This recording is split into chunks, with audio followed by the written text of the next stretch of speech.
ਬੰਦਾ ਸੀ ਤੇ ਉਹਦੇ ਸਿਰ ਤੇ ਕਰਜ਼ਾ ਵਾਵਾ ਚੜ ਗਿਆ ਕਿਉਂਕਿ ਉਹਦੀ ਆਮਦਨ ਥੋੜੀ ਸੀ ਤੇ ਖਰਚਾ ਬਹੁਤਾ ਸੀ।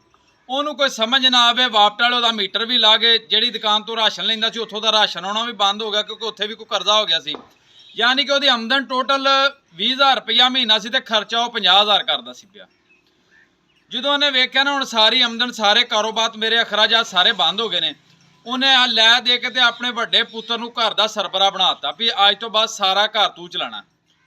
ਉਹਨੇ ਮਿੰਟ ਮਾਰ ਕੇ ਇਸ ਤਰ੍ਹਾਂ ਕੀਤਾ ਵੀ ਆਪਣਾ ਘਰ ਜਿਹੜਾ ਗਿਆ ਜਾ ਕੇ ਤੇ ਪਿੰਡ ਦੇ ਚੌਧਰੀ ਕੋਲ ਗਿਰਵੀ ਰੱਖ ਦਿੱਤਾ, ਉਹਨੂੰ ਦੇ ਦਿੱਤਾ ਤੇ ਉਹਦੇ ਕੋਲੋਂ ਲੱਖ ਰੁਪਈਆ ਕਰਜ਼ਾ ਲੈ ਲਿਆ। ਜਿਹਦੇ 10,000 ਦਾ ਉਹਨੇ ਪੈਟਰੋਲ ਲਿਆਣ ਕੇ ਘਰ ਆਖਿਆ ਮੀਟਰ ਤੇ 10,000 ਦੇਣ ਦੀ ਕੋਈ ਲੋੜ ਨਹੀਂ, ਤੁਸੀਂ ਹੁਣ ਜਨਰੇਟਰ ਚਲਾਇਆ ਕਰੋ।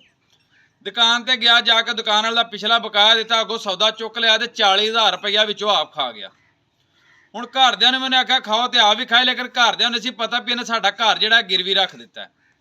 ਉਹ ਜਦੋਂ ਪਤਾ ਲੱਗਾ ਨਾ ਵੀ ਇਹ ਘਰ ਗਿਰਵੀ ਰੱਖ ਕੇ ਤੇ ਪੈਸੇ ਵਿੱਚੋਂ 40,000 ਇਹ ਖਾ ਗਿਆ, ਉਦੋਂ ਘਰ ਦੇ ਉਹਦੇ ਮਗਰ ਚੜੇ, ਉਹਨਾਂ ਘਰੋਂ ਕੱਢ ਦਿੱਤਾ। ਉਹਨੇ ਬੰਦੇ ਇਕੱਠੇ ਕਰ ਲਏ।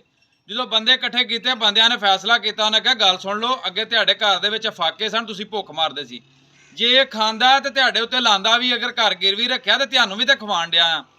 ਅੱਜ ਇਹੋ ਹੀ ਹਾਲਾਤ ਸਾਡੇ ਮੁਲਕ ਦੇ ਬਣੇ ਪਏ ਨੇ। ਹਰ ਰੋਜ਼ IMF ਦੇ ਨਾਲ ਨਵੀਂ ਡੀਲ। ਹੁਣ ਕੋ ਮਾੜਾ ਜਿਹਾ ਕਣਕ ਦੇ ਬਾਰੇ ਕੋਈ ਰੇਟ ਸੈੱਟ ਕਰਨ ਲੱਗੇ ਸਨ ਤੇ ਉਹ ਆ ਗਏ, ਉਹਨਾਂ ਕਿਹਾ ਨਹੀਂ ਜੀ ਨਹੀਂ, ਕੁਛ ਆ ਨਵੀਂ ਗਿਰਵੀ ਰਖਾਓ ਤੇ ਤਾਂ ਹੈ। ਮੈਂ ਨਾ ਜਿਹੜੀ ਲਾਣ ਵਾਲੀ ਤੇ ਖਾਣ ਵਾਲੀ ਪਾਲਿਸੀ ਹੈ ਨਾ, ਇਹ ਹੁਣ ਖਤਮ ਕਰ ਦਿਓ। ਮੁਲਕ ਹੁਣ ਇਸ ਤੋਂ ਗਾਹ ਨਹੀਂ ਬੋਝ ਚੁੱਕ ਸਕਦਾ ਤੁਹਾਡਾ। ਬਾਕੀ ਖੁਦਾ ਦਾ ਵਾਸਤਾ ਜੇ ਇਸ ਮੁਲਕ ਤੇ ਰਹਿਮ ਕਰੋ, ਇਸ ਕੌਮ ਤੇ ਰਹਿਮ ਕਰੋ।